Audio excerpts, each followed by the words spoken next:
Sorpresa sa playa. Kinailangan kong magkatrabaho. Ginusto ko na may magawa kaysa maburyo. Nagsimula ito pagtapos tumigil ang mundo.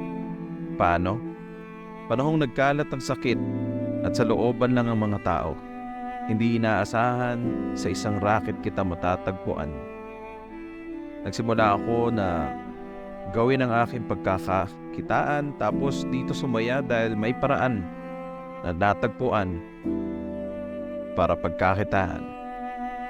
Nagagawa pa din ang aking gusto, may pagkwentuhan at makipagkantahan.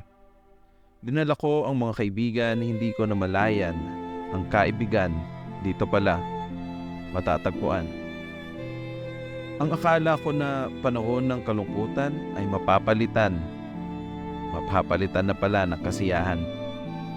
Ang tahimik ko na mundo, pinuntahan mo at unti-unti mong ginulo. Mula sa tanggapan ng aking puso, dito ka kumatok nang di ko namamalayan. Kakapakinig mo ng mga tugma na aking sinasambit, ang tugma ng puso, sa'yo na pala patungo.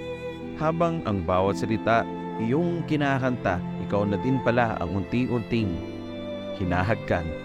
Magkaibang mundo, ngunit iisa ang ating mga nararanasan. Ikaw nga lang aking naunahan sa aking desisyon, tinapos ang dapat na sukuan. Nadinig mo ang aking kalungkutan, habang mga salita aking inaawit, ako ay iyong pinakikinggan, sinasamahan at tinutulungan sa aking pinagdaraanan. Di katagalan, pinagdasal ko na sanay ang isa't isa ay ating makamit. Sa aking mga nakahalubilo, ikaw lamang ang aking nagustuhan. Ewan ko, alam ko mahirap at malayong mangyari maging tayo dahil sa sitwasyon nating dalawa. Ngunit aking ipinasa Diyos ang lahat. Sa mundo ng trabaho na ito, tayo ay pinagtambal. Nais ko sana magkatotoo. Alam ko ito'y negatibo dahil sa panahong malaya ka at di na nakapako, ako'y di pa nararapat. Isa sa aking kaligayahan ay totoo. Tayong dalawa sa araw-araw nating usapan. Sa tuwing tayo ay nagtutuloy sa ating palabas gabi-gabi kung saan iba't ibang tao at iba't ibang bagay ang ating pinag-uusapan. Dito, ako ay natatauhan na. Ang tunay na tayo ay hindi ko makakamtan. Kung paano katingnan ng iba, kabaliktaran ang aking nasasaksihan. Oo, tingin nila ikaw ay ungas tulad ng sinasabi mo, ngunit alam ko ang katotohanan. Sa tuwing napapakinggan kita sa iyong mga kinakanta at mga hinihimigan pa, ako'y napapangiti habang iniisip na sana isang araw tayo din ay magbistulang musika at liriko na. Tama, sa isa't isa. Ikaw sa pagkanta, ako naman sa pagsusulat. Panigurado, ang saya at tuwa. Ang alam ko, ang ating pagmamahalan ay magiging masarap. Tulad ng sinabi mo, quote-unquote nga, kung tayo para sa Panginoon, tayo talaga. Totoo din naman. So isang araw, hati ang aking nararamdaman. Dahil sa ating pag-uusap, unang beses na nadinig sa iyo, lahat ng tawa at tuwa ay naging iyak at puro luha. Nalaman ko at naintindihan, may kurot ng saya ngunit may hampas ng sakit habang pinapakinggan kita. Dito ko damang-dama ang dinadaanan mo na pasakit. Ako'y napaisip, aking binitawan ang aking ninanais basta makamit mo ang iyong kaligayahan.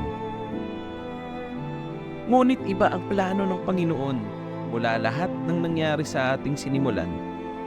Paano? Di ba? Nagsimula ang lahat pagkatapos ng pagpapadala ko ng pagkain sa iyong tahanan. Ang sumunod na iyong ikinagulat, ako ay nagsabing nasa labas ng pintuan. Akala mo nga ako ay nagbibiro. Yun pala ay isang solid na katotohanan.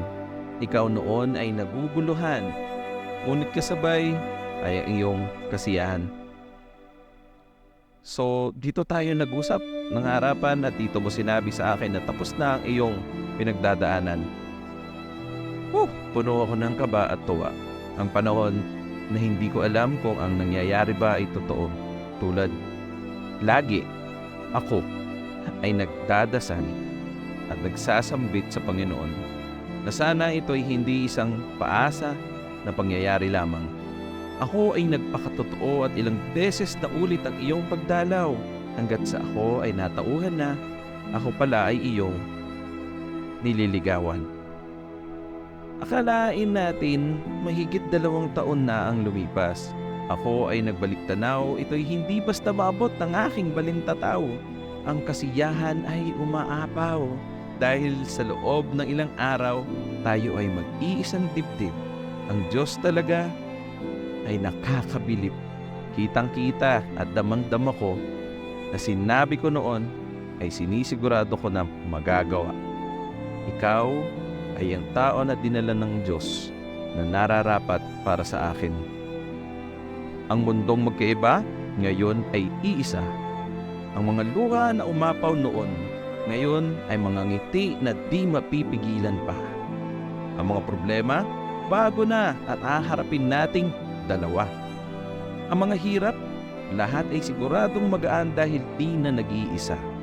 Ang dating malabo na hinaharap, malinaw na at alam ang mga kagampanan sa ating gitna ay ang Panginoon. Gumagabay, nagpapatibay at ating buhay. Sa Kanya, babalik ang alay.